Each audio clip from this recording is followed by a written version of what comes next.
దేవునికి స్తోత్రం. మీ అందరికీ వందనాలు. ఈ దినము కొరకు ఏర్పరచబడినటువంటి లేఖన భాగం చదువుకుందాం రండి. అపొస్తలుల కార్యం 3వ అధ్యాయము 9వ వచనము.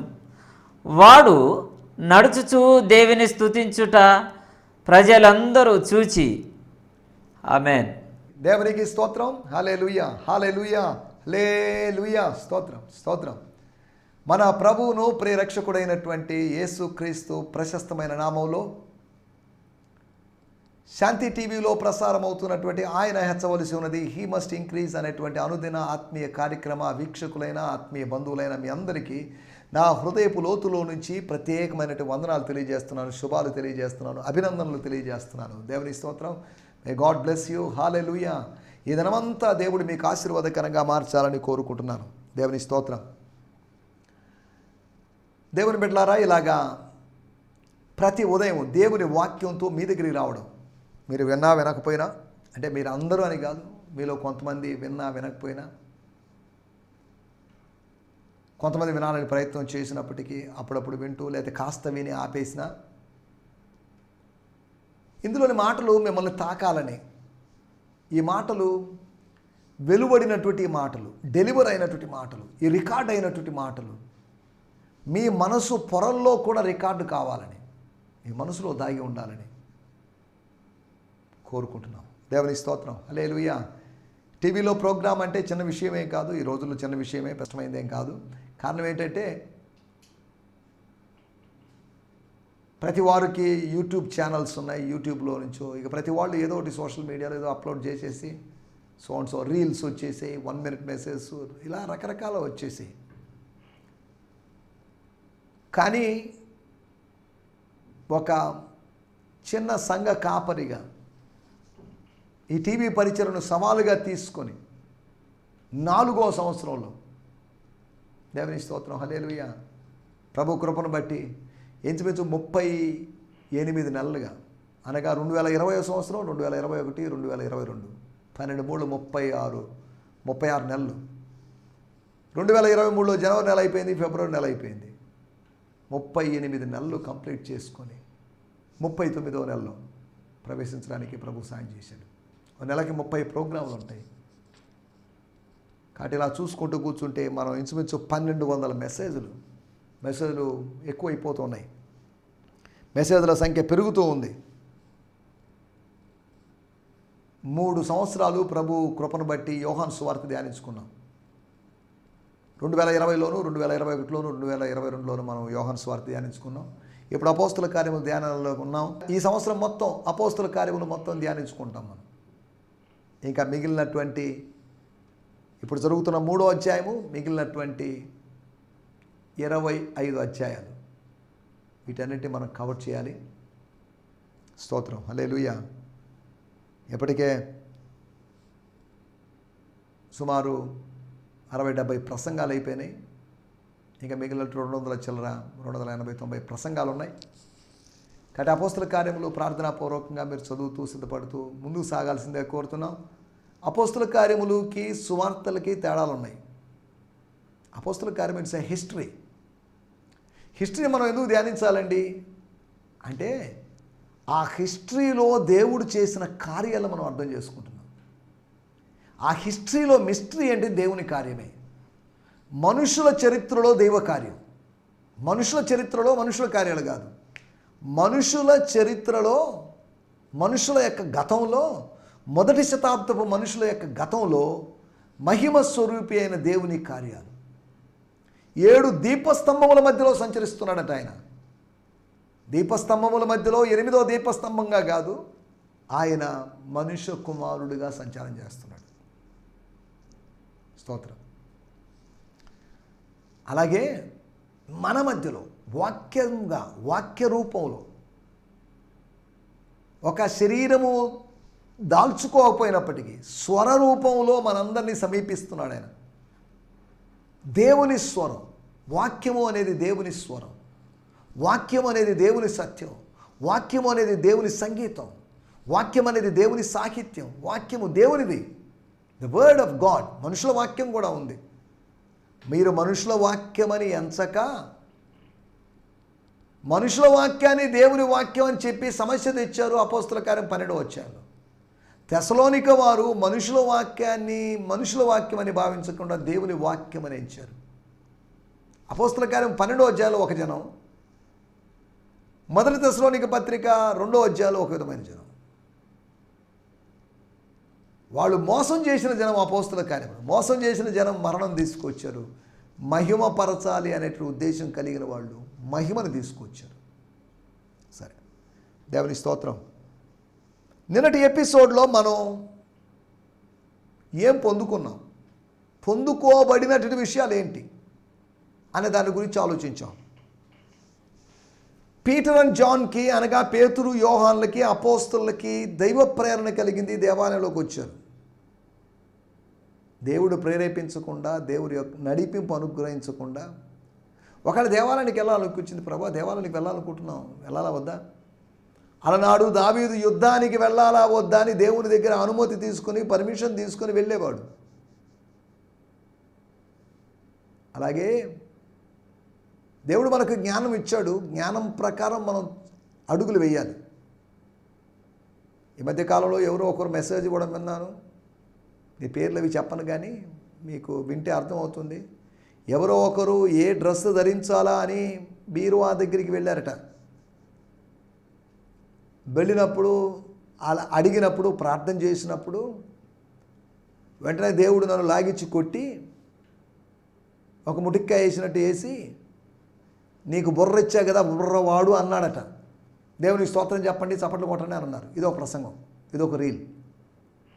ఎందుకు చెప్తున్నారంటే, చిన్న చిన్న సింపుల్ విషయాలు, సిల్లీ విషయాలని తీసుకువచ్చేసి వాటికి ఆత్మీయత, దేవుడు అనేటివి అంశాలని, కాన్సెప్ట్స్ని జోడించి ప్రజల్ని ఏవేవో చేసేస్తున్నారు, మభ్యపరుస్తున్నారు. ఇక్కడ కూడా మనం ఆలోచించాల్సిన విషయం, దైవ స్వరము చెట్ల మధ్యలో నుంచి గాలి వీచినట్లుగా, చెట్ల మధ్యలో నుంచి సూర్యకిరణాలు పడినట్లుగా మానవునిలోకి దైవ జ్ఞానము, దైవ సత్యము, దైవ ప్రత్యక్షత కుమ్మరించబడుతుంది, ప్రసరించబడుతుంది అనే సంగతిని మనం గుర్తుపెట్టుకోవాలి. స్తోత్రం. దేవుని వాక్యం అని భావించాలి. అంటే ప్రతి వాని సొంత ఆలోచనలు దేవుని వాక్యం అని భావించకూడదు. దేవుని వాక్యమా కాదా అని వివేచించాల్సిన అవసరం ఉంది. దేవుని స్తోత్రం. హల్లెలూయా. వివేచించకుండా మనం విన్నామనుకోండి, వివేచించకుండా ఉన్నామనుకోండి, దాన్ని వినియోగించుకున్నామనుకోండి, దాన్ని అన్వయించుకున్నామనుకోండి, సమస్యలు వస్తాయి. సరే, దేవుని స్తోత్రం. దైవ ప్రేరణ పొందాలని, దైవ బలాన్ని పొందాలని, we should need God's power, we should receive God's power. కుంటివానికి బలం వచ్చింది, కుంటివానికి అక్షరార్థమైన బలం. ఆత్మ సంబంధమైన కుంటివారికి ఆత్మ సంబంధమైన బలం కావాలి. మూడవదిగా దైవికమైన నింపుదల. వాడు స్తుతించాడు. ఎలా స్తుతించాడు వాడు? ఏమో, స్తోత్రం. స్తుతి నేర్చుకొని, లేకపోతే 1000 స్తుతులు అనే పుస్తకం తీసుకొని చదివాడని కాదు. ఈ రోజుల్లో 1000 స్తుతులు అనే పుస్తకాలు వచ్చాయి. ఈ రోజులుగా చాలా రోజులుగా ప్రజలు వాటిని చూసి స్తుతించి చెప్పుకుంటున్నారు. ఆ ఆర్టిఫిషియల్ మెకానికల్ స్తుతులు కాదు దేవుడు కోరుకునేది. హృదయపూర్వకంగా మన హృదయంలోంచి మనకు తెలియకుండా వచ్చేటువంటి స్తుతి. సౌలు కూడా ప్రవక్తల్లో ఉన్నాడా? అనగా ప్రవచించేటువంటి గుంపులో చేరి ప్రవచించే వ్యక్తిగా మారాడు. ఎలాగా? ప్రవచనాలను రాసుకోవచ్చేదో చదివాడని కాదు. హౌ? అతని మీదకి దేవుని ఆత్మ బలంగా వచ్చింది. ఈ వ్యక్తి మీదకి దేవుని ఆత్మ బలంగా వచ్చిందని నేను అనడం లేదు.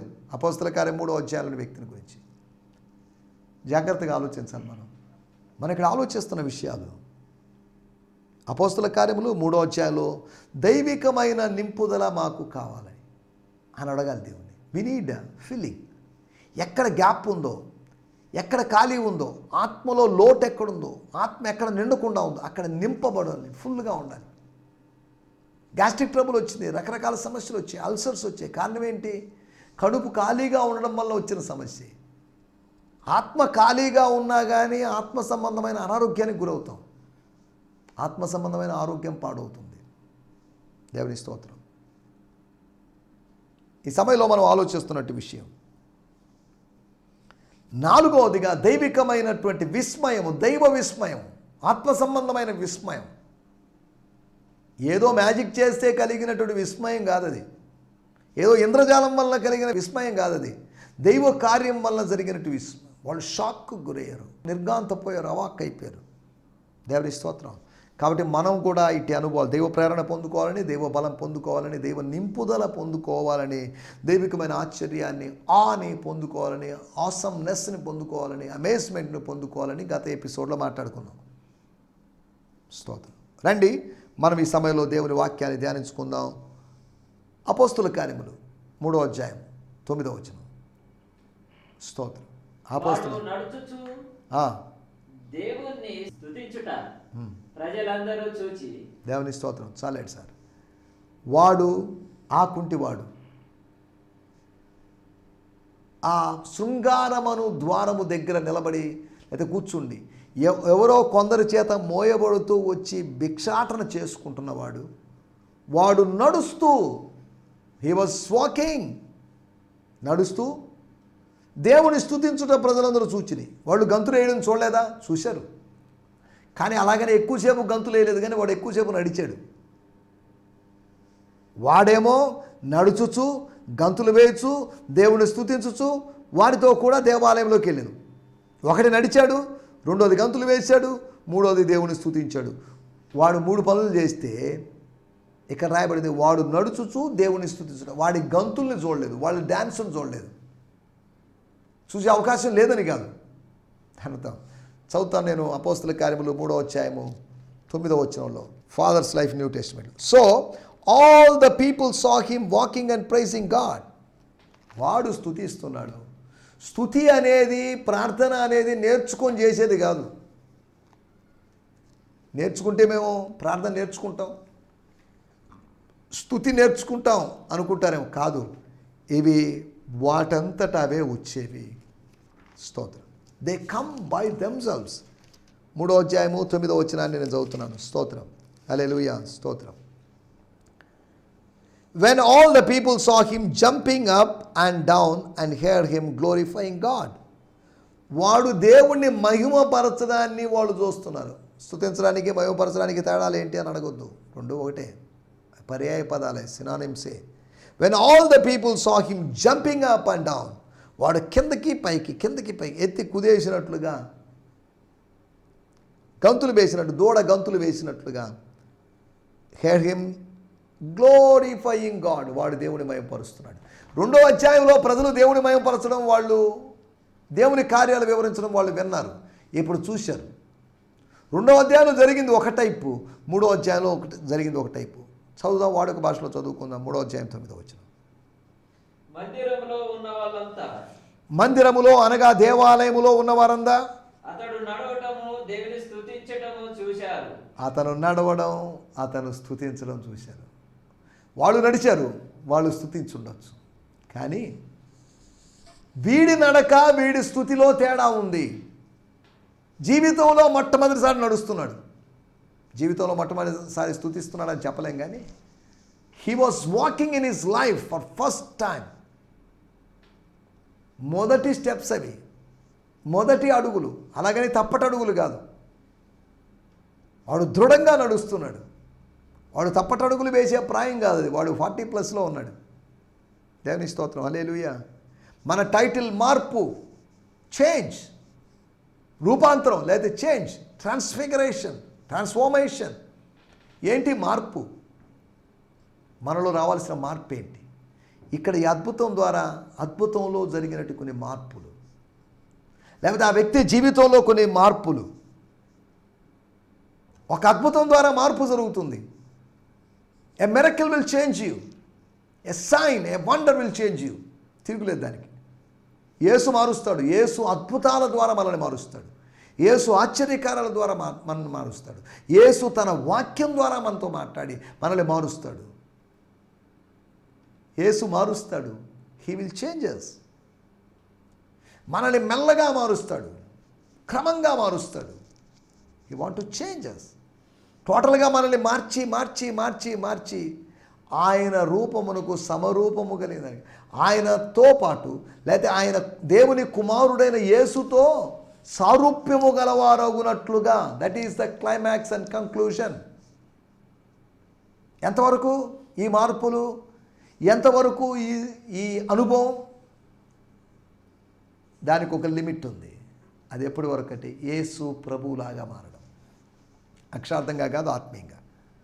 అందుకనే మీలో మీరు కోల్పోయినటువంటి ఆ రూపం, the image of Christ damage అయింది. దాన్ని మరలా ఏర్పడాలి అని నాకు ప్రసవ వేదన కలుగుతుంది. స్త్రీలకు కలిగినట్లుగా ప్రసవ వేదన కలుగుతుందని పౌలు గారు గలతీ సంఘాన్ని ఉద్దేశించి చెప్పాడు. స్తోత్రం, హల్లెలూయా, స్తోత్రం. బాగుగా పరిగెత్తుతూ నడవలేక కుంటివాళ్లుగా మారినటువంటి గలతీలు. మీరు బాగుగా పరిగెత్తు, మిమ్మల్ని ఎవడు అడ్డగించాడు? ఇతన్ని ఎవడు అడ్డగించలేడు, సహజంగా కుంటివాడు. కానీ ఆత్మీయంగా కుంటివాళ్ళని ఎవరో ఒకరు అడ్డుకుంటున్నారు, దుర్బోధలకు అడ్డుకుంటున్నారు, కాళ్ళు పెట్టి అడ్డుకుంటున్నారు, అడ్డుగోడలు కట్టి అడ్డుకుంటున్నారు. మనల్ని అడ్డుకునే వాళ్ళు ఉన్నారు, జాగ్రత్త. స్తోత్రం, స్తోత్రం, హల్లెలూయా. సమయంలో మనం ఆలోచిస్తున్నట్టు మాటలు, మార్పులు, 4 మార్పులు ఏంటి? 4 చేంజెస్ గురించి మనం మాట్లాడుకోబోతున్నాం. 1, నంబర్ 1, 3వ అధ్యాయము 2వ వచనం. స్తోత్రం. పుట్టినది మొదలుకొని పుట్టివాడైన యొక్క మనుషుడు పోబడుచుండెను. వాడు దేవాలయములోనికి వెళ్ళి వాడిని భిక్షమట్టుకు కొందరు ప్రతిదినము వానిని శృంగారమును దేవాలయపు ద్వారమునొద్ద వచ్చిరి. వాడు ఎక్కడున్నాడు? దేవాలయపు ద్వారం దగ్గర. లోపలికి వెళ్ళలేదు, బయటే ఉన్నాడు. యెహోవా వలన ఆశీర్వదించబడిన వాడా, లోనికి రమ్ము అనేది పిలుపుని అతను వినలేదు. ఆ పిలుపు రావాలి అంటే ఒక అద్భుతం జరగాలి. అతని జీవితంలో అద్భుతం జరగలేదు అప్పటి వరకు. జరగబోతుంది, జరిగింది. మొట్టమొదటి మార్పు 3వ అధ్యాయం 8వ వచనంలో రాయబడిన మాట. నడుచుచు గంతులు వేయచు దేవుని స్తుతించు వారితో కూడా దేవాలయములోనికి వచ్చాడు. నంబర్ 1, దేవాలయం వెలుపల ఉన్నవాడు, ద్వారం దగ్గర ఉన్నవాడు, గడప దగ్గర ఉన్నవాడు, గేట్ దగ్గర ఉన్నవాడు, ఎంట్రన్స్ దగ్గర ఉన్నవాడు ఇప్పుడు దేవాలయంలోకి వచ్చేసాడు. స్థలము మార్పిడి జరిగింది. ఏ చేంజ్ ఆఫ్ ప్లేస్ అక్కడ్ వెన్ మిరకిల్ హ్యాపెన్. స్థల మార్పిడి జరిగింది. దేవాలయము ద్వారము దగ్గర నుంచి శృంగారమను దేవాలయపు ద్వారం. స్తోత్రం. అది నికానోర్ గేట్ అని లేదా సూసా గేట్ అని. అది ఈస్టర్న్ గేట్, తూర్పు వాకిలి. తూర్పు వాకిలి అంటే ఏదో వాస్తుని గురించి మాట్లాడుతున్నాను కాదు, ఈస్టర్న్ గేట్ అది. అక్కడ ఇప్పుడు 12 గేట్లోంచి వచ్చారు. 12 గేట్లోంచి వచ్చిన వాడు కూడా 12 ద్వారాల నుంచి వచ్చిన వాళ్ళు, 12 గుమ్మాల్లోంచి వచ్చిన వాళ్ళు ఒక్క దేవాలయానికి వస్తారు. గమనించండి. అనగా గుమ్మాలు ఎన్నైనా దేవాలయం ఒకటే. అలాగే సువార్తలు ఎన్నైనా కానీ 4 లేకపోతే ఇంకెక్కువైనా కావచ్చు, అన్నైనా కానీ క్రీస్తు మాత్రం ఒకడే. సువార్త యొక్క కథానాయకుడైనట్టు క్రీస్తు ఒకడే. స్తోత్రం, స్తోత్రం, హల్లెలూయా. మన ఇక్కడ ఆలోచిస్తున్నట్టు విషయం, వాళ్ళు లోపలికి వచ్చారు. నువ్వు ఏ గేట్లోంచి వచ్చానో అడగరు. దేవాలయంలో ఉన్నావా లేదా అంతవరకే. నువ్వు ఏ గేట్లోంచి వచ్చావు? 10వ గేటా, 11వ గేటా, 12వ గేటా, 13వ గేటా, నీటి గుమ్మ, పెంట గుమ్మ, లేకపోతే మత్స్య గుమ్మ ఏంటి అని అడగరు. ఇక నువ్వు వచ్చావు, anywhere you have come here, praise God for that, అంతవరకే. ఇతను ఒక గేట్లోంచి వెళ్ళాడు, దేవాలయంలోకి వెళ్ళాడు. 40 సంవత్సరాలకు పైగా గేట్ దగ్గరే ఉన్నట్టు వాడు, ద్వారం దగ్గర ద్వార పాలకుల్లాగా పడినవాడు ఇప్పుడు దేవాలయంలోకి స్థలం మార్పిడి. అద్భుతం ద్వారా నువ్వు స్థలం మారుతుంది. అల్పుల మధ్యలో ఉండేవాడు అధికుల మధ్యలోకి వెళ్ళిపోయే అవకాశం ఉంది. జైల్లో ఉన్నవాడు సింహాసనం మీద కూర్చున్నాడు, గుంటలో పడినవాడు సింహాసనం మీద కూర్చున్నాడు. నిన్ను ఎక్కడి నుంచి ఎక్కడికో దేవుడు తీసుకొని పోవాలనుకుంటున్నాడు. He want to elevates you from one place to another place. లోయలో నుంచి పర్వతం మీదకి తీసుకోబోతున్నాడు. దేవుని స్తోత్రం, హల్లెలూయా. నంబర్ 1 స్థలం మారింది. రెండోది మారింది ఏంటి? 3వ అధ్యాయం 2వ వచనం. 2వ వచనంలో మొదటి భాగంలో రాయబడింది, పుట్టినది మొదలుకొని కుంటివాడైన ఒక మనుషుడు పోబడుచుండెను. మోసుకొని పోబడుచుండెను అనగా కొందరు మోసుకొని పోతున్నారు, కొందరు ఫ్యూ పీపుల్. స్తోత్రం. వాడి బంధం కొందరితో, వాడి బంధం మోసుకుపోయే వాళ్ళతో. మనల్ని మోసుకుపోయే వాళ్ళతోనే మనకు బంధం ఉంటుంది, మనల్ని మోసం చేసేవాళ్ళతో మనకు బంధం ఉండదు. మోసుకొని పోతున్నారు కాబట్టి దానికి మధ్యలో మాట్లాడుతా ఒక బంధం ఏర్పడింది, ఒక చిన్న స్నేహం ఏర్పడింది. మనల్ని మోసే వాళ్ళతో, మనల్ని ప్రైజ్ చేసే వాళ్ళని అయితే మనం ఇష్టపడతాం, పొగిడే వాళ్ళని అయితే ఇష్టపడతాం, పొగడతలు కోరుకుంటాం, మన సహజ స్వభావం అదే. విమర్శలు మనం ఇష్టపడం, మన అహం దెబ్బతింటుంది, మన ఈగో దెబ్బతింటుంది. చాలాసార్లు చాలామంది యొక్క ఈగో దెబ్బతింటుంది. నా విషయం అభ్యంతర పడని వాడు ధన్యుడని ప్రభు చెప్పాడు. ఈగో హర్ట్ అయినటువంటి బాప్తిజం ఇచ్చి యోహాను చెరసాల్లో ఉన్నాడు. He was offended. దేవుని స్తోత్రం, హల్లెలూయా. అన్ఫ్రెండెడ్ కాదు, అఫెండెడ్ అయిపోయాడు. అఫెండెడ్ అంటే అన్ఫ్రెండెడే ఇంచుమించు అది కూడా. సరే, ఏదేమైనప్పటికీ మనం ఇక్కడ ఆలోచిస్తున్న విషయం, ఒకటి స్థలం మారింది, రెండవది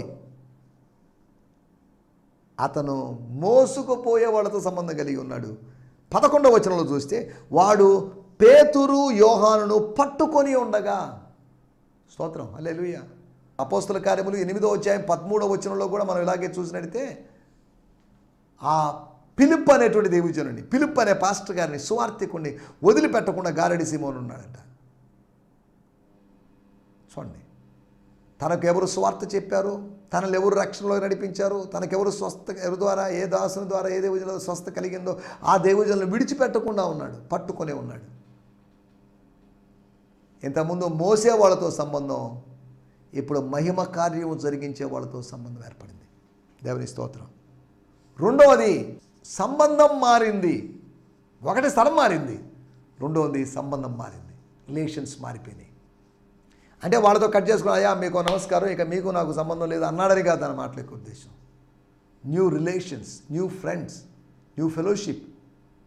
దేవుని స్తోత్రం, హల్లెలూయా. New contacts, new doors. దేవుని స్తోత్రం, హల్లెలూయా.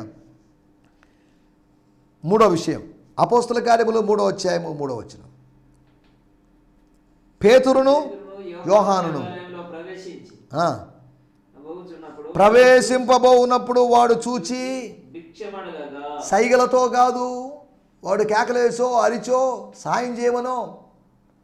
గుడ్డి భిక్షగాడు కేకలు వేశాడు, భిక్షగాళ్ళు కేకలు వేస్తారు, గుసగుసలాడేవాళ్ళు కాదు వాళ్ళు. వాడు భిక్షమడుగుగా,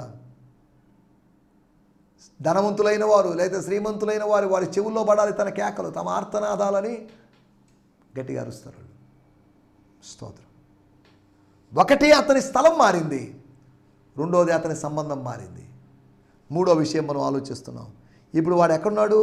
అడుక్కునేవాడు, అడుక్కోవడానికి అలవాటు పడినవాడు. పుట్టినది మొదలుకొని కుంటివాడిగా ఉండి తన ఊహ తెలిసిన దగ్గర నుంచి దేవాలయం చుట్టూ ఉన్నవాడు, దేవాలయం దగ్గర గడిపినవాడు, అడుక్కోవడమే జీవనంగా చేసుకున్నవాడు. అంతేగా అతని పరిస్థితి. 8వ వచనంలో రాయబడిన మాట, 3వ అధ్యాయం 8వ వచనం. వాడు గంతులు వేస్తూ దేవుణ్ణి స్తుతిస్తూ వారితో కూడా స్తుతించాడు. వాడి నోట్లో స్తుతిచ్చింది. స్తోత్రం, హల్లెలూయా. అనగా మూడోది అతని స్వరం మారింది,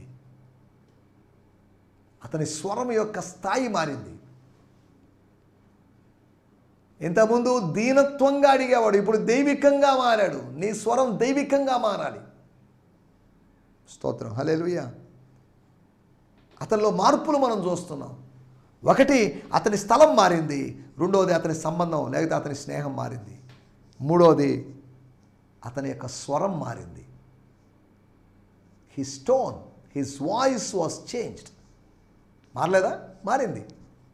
రాగాలు తీసి అడుక్కునేవాడు మా అని రాగంగా లేకదోడ రాగాలు తీసినట్టు తెస్తుంటారు.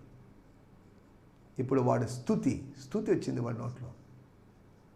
దేవుని స్తోత్రం, హల్లెలూయా. 4వ విషయాన్ని నేను మీకు ముగిస్తాను. 3వ అధ్యాయము 4వ వచనం.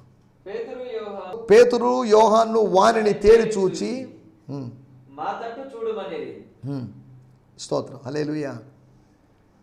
తర్వాత మనం ఆలోచిస్తే 11వ వచనమైనా మనం కొద్దిగా ఆలోచిస్తే అక్కడ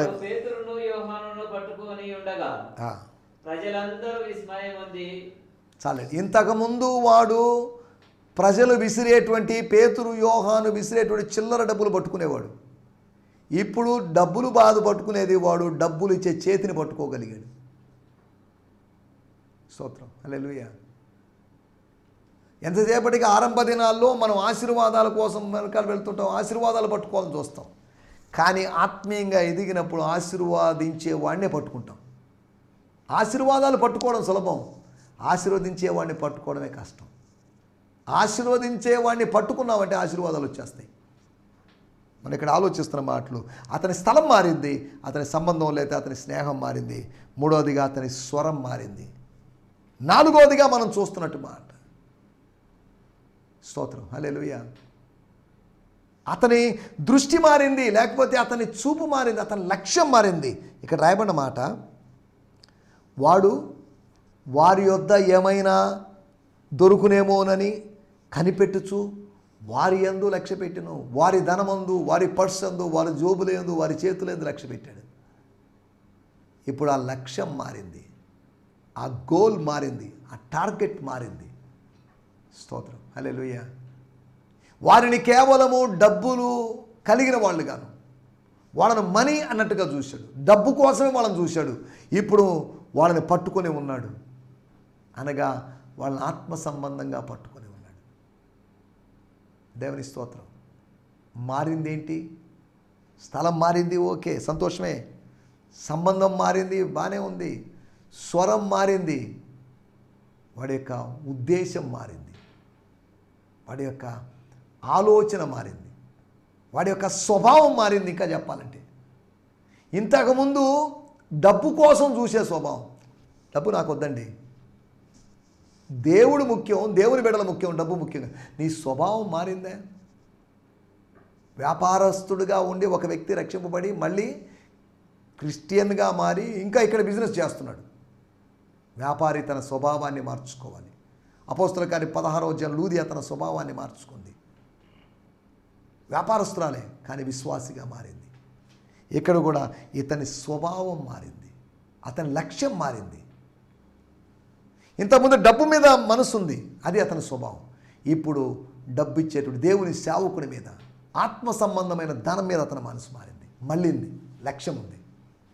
నా మాటలు నేను ఇక్కడ ముగిస్తున్నాను. ఈ 4 విషయాలు మనం ఆలోచించాం. ఒకటి, అతని స్థలం మారింది. రెండవది, అతని సంబంధం స్నేహం మారింది. మూడవదిగా అతని స్వరం మారింది. నాలుగవది, అతని స్వభావం మారింది. ఇట్టి మార్పులతో మనం ముందుకు సాగడానికి ప్రభు మనకు సహాయం చేయను గాక. ఆమేన్, హల్లెలూయా, హల్లెలూయా. ఈ సందేశము మీకు ఆశీర్వాదకరంగా ఉందని నమ్ముచున్నాము. ప్రార్థనా అవసరతల కొరకు మమ్మల్ని సంప్రదించవలసిన మా చిరునామా గిద్యోన్ మిషన్ చర్చ్, 6వ వీధి, శాంతినగర్, నెల్లూరు 4, ఆంధ్రప్రదేశ్. పిన్ 524004. మా ఫోన్ నంబర్లు 7036443613 మరి ఒక నంబర్ 9392293010. మా ఈమెయిల్ ఐడి gfihmi2015@gmail.com. దేవుడు మిమ్మును ఆశీర్వదించునుగాక. ఆమేన్.